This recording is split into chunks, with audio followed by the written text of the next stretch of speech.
straight from the automotive industry event of the year, NADA 2025. Chicks in Charge and Authenticom are bringing you the biggest names in automotive. From industry disruptors to game-changing innovators, we're getting the inside scoop on what's next for the auto world. This is where leaders talk and the future takes shape. Are you ready?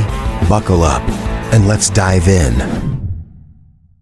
Welcome back to another episode here at NADA. We are in the booth of Authenticom, and we have the one and only Jonathan Dawson here with me. He just got done speaking, and you have spoken here how many times? Well, this was my 24th speaking session at NADA, 24 times. That's huge. It apparently is a lot. I actually have talked to a lot of people, and they said that's a lot of times. May I qualify the statement, though, because I don't want anybody to think I'm bragging unnecessarily. So the way I'm counting it is this.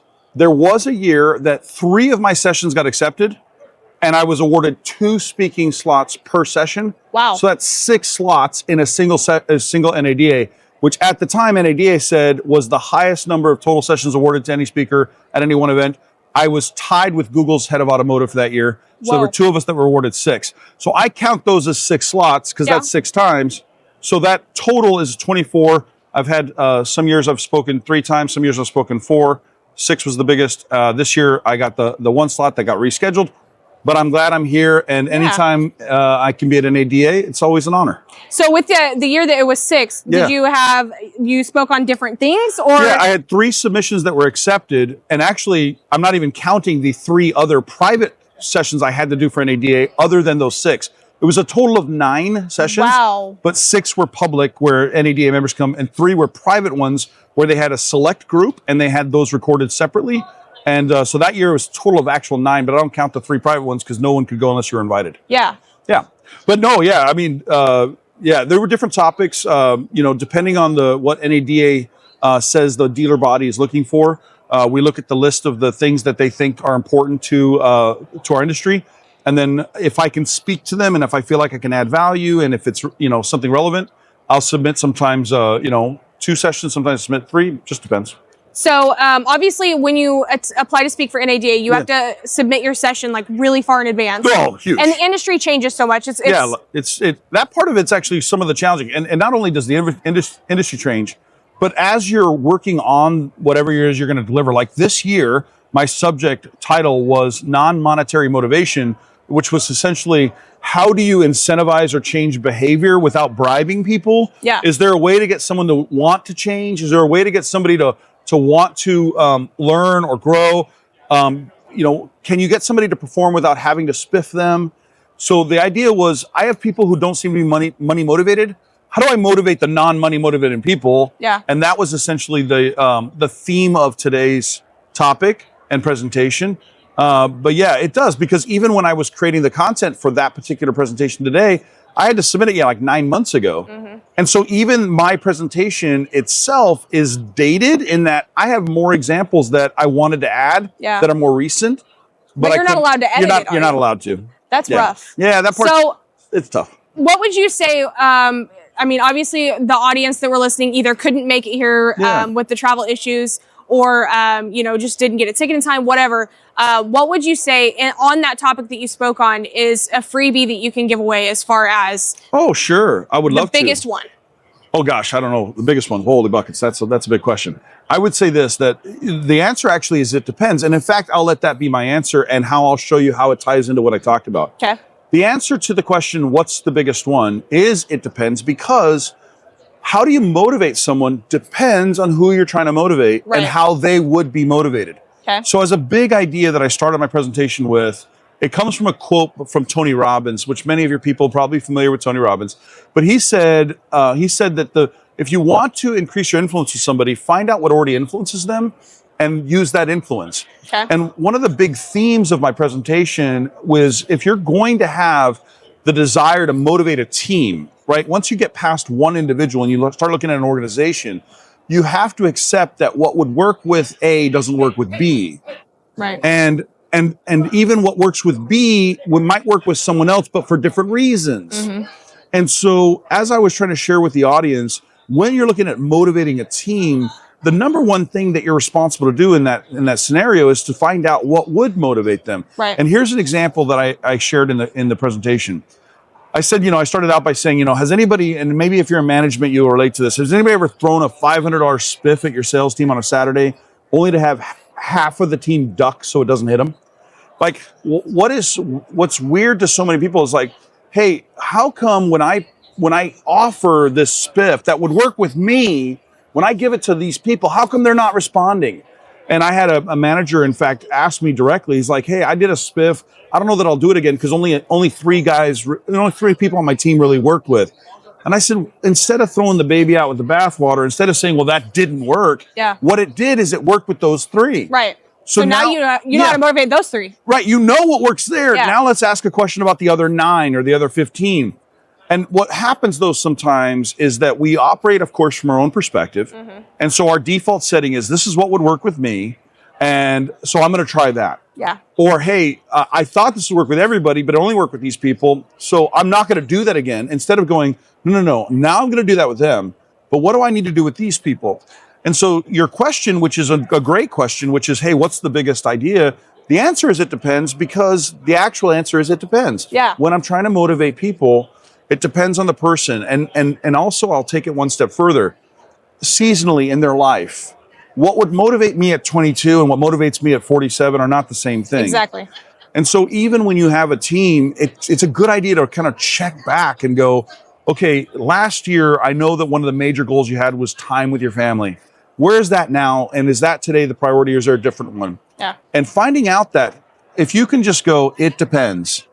What I think will work may not work with everybody. And let's be personal in our approach.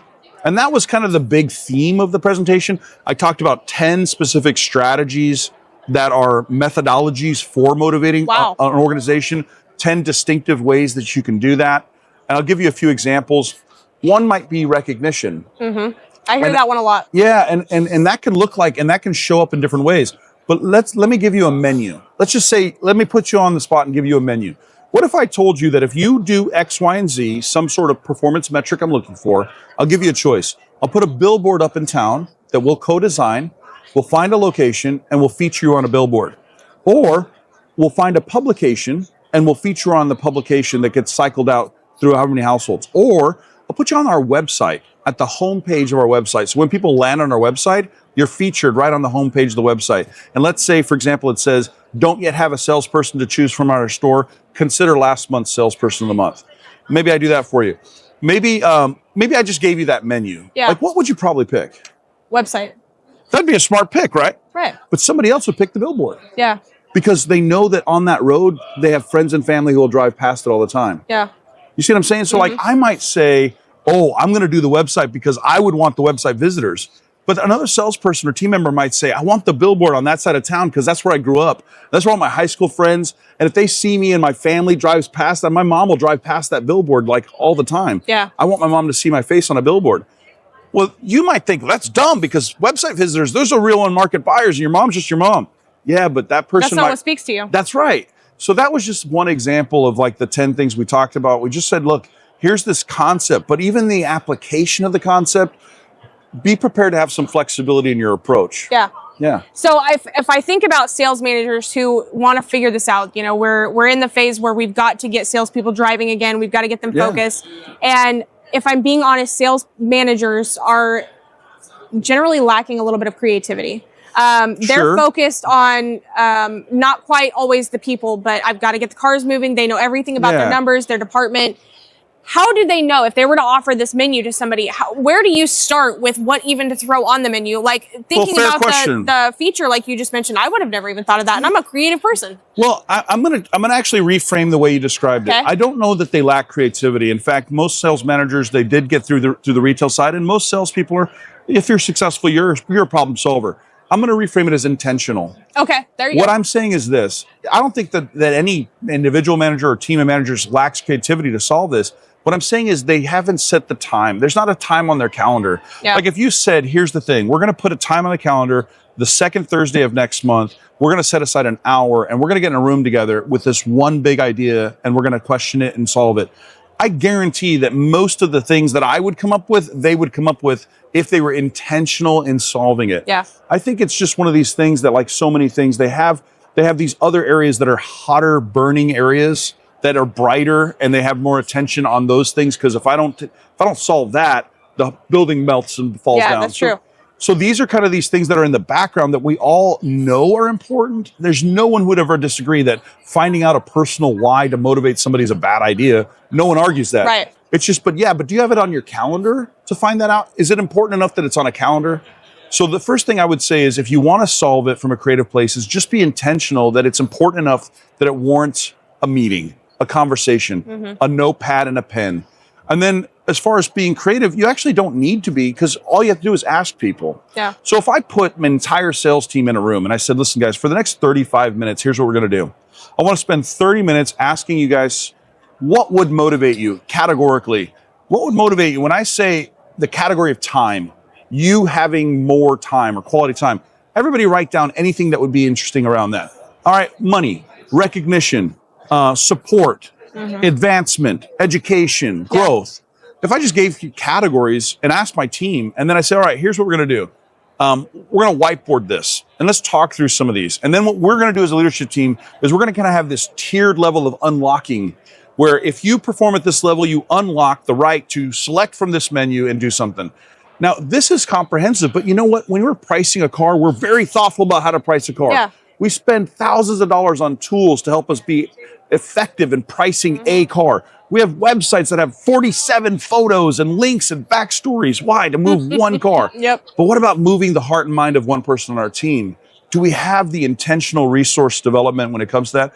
It's so important, and yet it's so neglected. So that was, I think, why the room resonated with it. You know, we had, gosh, I want to say 260, 270 people on a rescheduled session. So I expected 20 because it was just the chaos, but we had a packed room that people were on the back. And I got to be honest, I think I only had 2 people walk out in an hour. So I think it resonated because a lot of leadership teams are going, gosh, we spend so much in tools, technology, widgets, and websites. And this show floor is an example. And this location here is an example. There's so many resources. Yeah. But the number one resource is still our people. Yep. Because behind every website and widget is a person. Yeah. So how do we figure out how to move them? Yeah. If we don't invest in them, somebody else will.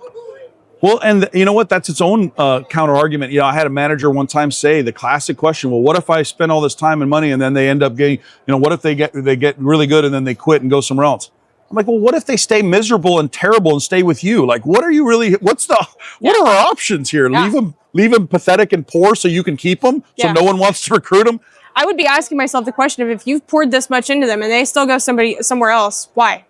Yeah. And that's a legit question, but maybe it's a congratulation why. Maybe it's because they had a growth opportunity. In a lot of stores, let's be fair, you got a store that has maybe some family in there, some nepotism. Yep. You got the manager's been there for 10 years. He's not going anywhere. She's not going anywhere.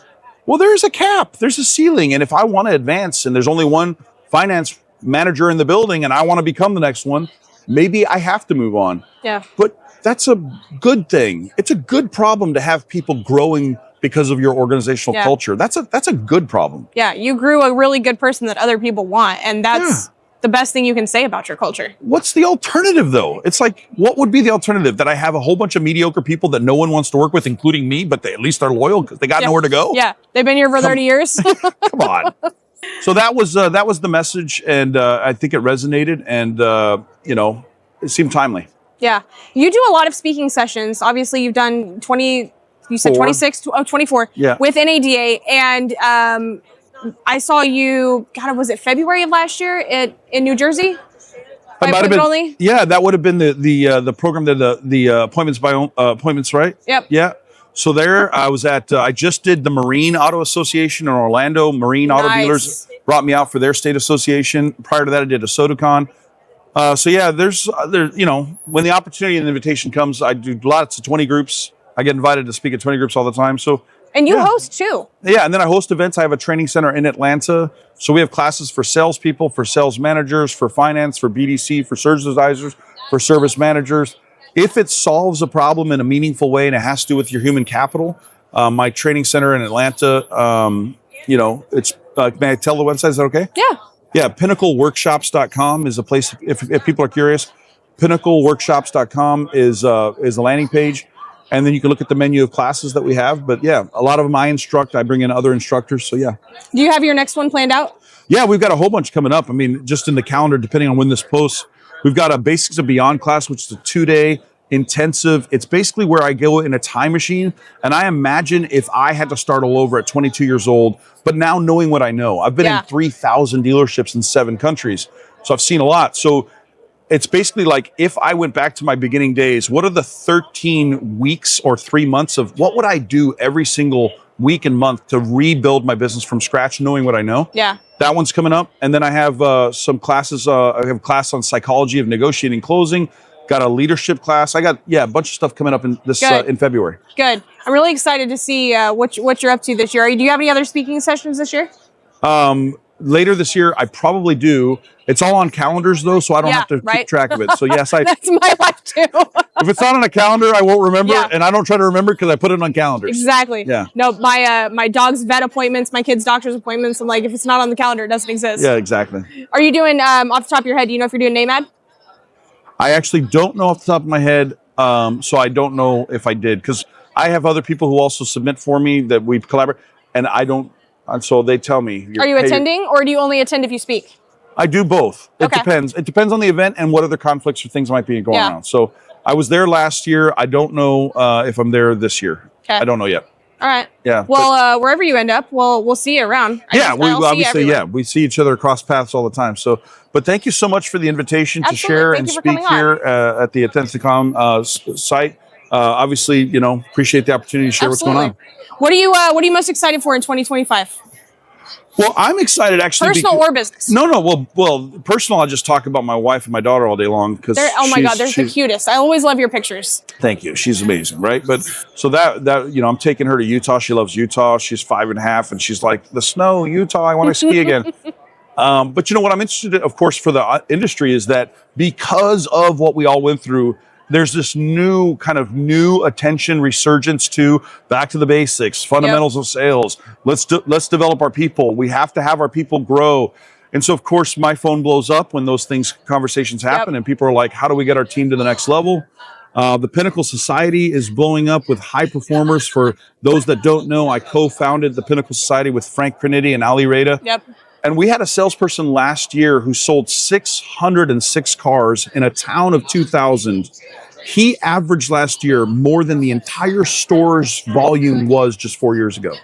So in this little town, a Buick GMC store that was selling 50 cars a month as a store, he individually sold over 50 cars a month last year. Jeez and Louise. So just watching people grow because they built their business the right way and helping those high producers achieve that. So the Pinnacle Society is another passion of mine, and I'm just excited about what we're going to do in 2025. Yeah, I've got to meet some of the people that have gone through your training, and they're amazing, and their branding is on point. Tracy Shepard, we interviewed her last year, and oh, how great! I mean, I love her. She's great. She's absolutely applied everything, and yeah, she's another one of our wonderful success stories. 3 years in the business, and again, a small town. She's in a town, I want to say it's 8,000 people. Very small town in Missouri, and we got her. I think she had a 56 car month. Again, in this tiny town, and she was only 3 years in the business. Yep. A lot of sales managers, they just significantly undervalue or underappreciate how much you can get a person to grow if you just give them the resources, the blueprint. And a lot of salespeople are struggling because they don't have that, and managers maybe don't have that too. Like I said, because they're only focused on what's on fire. Yeah. And then when somebody quits, they panic and hire somebody. And then they throw them out there and go, okay, I hope they make it while I fix this thing. And then while they're fixing this thing, that person quits and they go, oh crap, I was really going to spend a lot of time with them. Endless cycle. And this is a cycle. And it's like, it can be stopped. It doesn't have to be like that perpetually. Yeah. And it's amazing to see, especially with Tracy, like salespeople generating their own traffic. Yeah. I think that's what we're going to be seeing really big in 2025. And I've already heard it from so many people I've talked to today is utilizing social media to generate, organic traffic. And God, we've been preaching it for years. Yeah, of course. I mean, like, obviously that's a huge part of both my reputation and my area of expertise is teaching sales teams how to completely self-generate their own traffic. And mostly because I'm very passionate about them having their own life back. Yeah. You know, and the only way to give a salesperson truly the life back of their autonomy of their time is to help them self-generate their own traffic. Because if a salesperson can sell 25 to 30 cars a month, self-generated, the management's not going to care if they're there all the time. Exactly.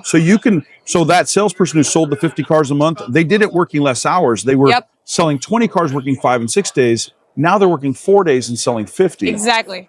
And there's a blueprint for that. There's an actual formula. There's a system to it. It's not a fluke. It can be replicated. Exactly. And most people they need to see the blueprint to know that it can be done. Yeah. Yeah.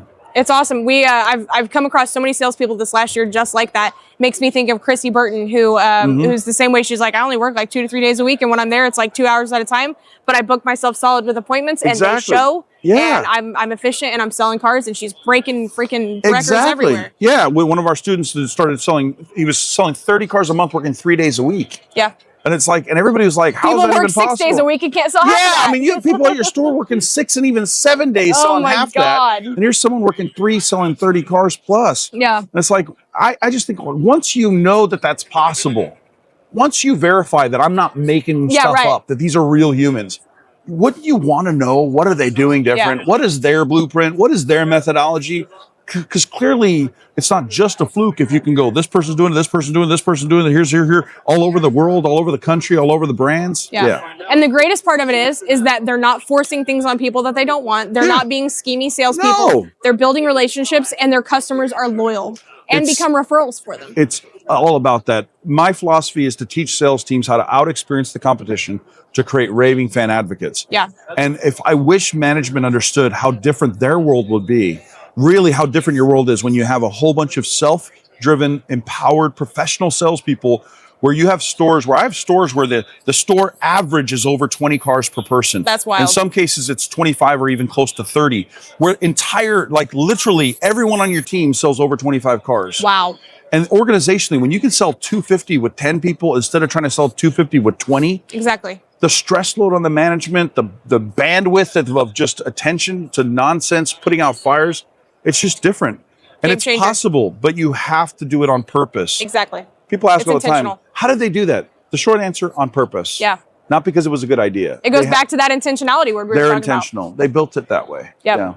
Yeah. Guys, if you're listening to this, I want you to go check out pinnacleworkshops.com. Check out what classes he has coming up because you need to be involved in this. I get fired up every time I listen to this man talk. And I'm not easy to motivate when I'm hearing stuff I've heard before, but every time I talk to you, I'm always like, man, I want to go back and do some more things. So make sure you check out the workshops he has coming up. Follow him on social media. You're on Facebook, LinkedIn. Yeah, I'm all over the web like Spider-Man. You can't miss me if you're looking for me. And, we have a lead management class coming up. There's a 2-day, you just reminded me, that's a 2-day lead management. We get into e-lead handling, phone calls, and chat. Yes. And using, of course, psychology, which is Sellchology, my model. Yep. Using psychology to self-generate or to generate those appointments. I have a ton of BDC people watching in the audience. I know for a fact. I made you guys. I know you're there. Yeah. So love to have them.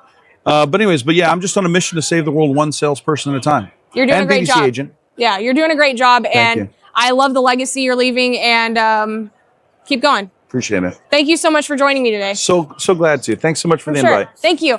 Guys, we're going to wrap it up. We are, of course, here at the Authenticom booth at NADA. Keep an eye out for our next episode and make sure to connect with Jonathan Dawson all over social media. Bye. This episode is brought to you by Authenticom, the business behind the automotive business. And this is Chicks in Charge Automotive Edition, available wherever you listen to your favorite podcasts. Help us grow. Rate and review on Spotify and Apple Podcasts.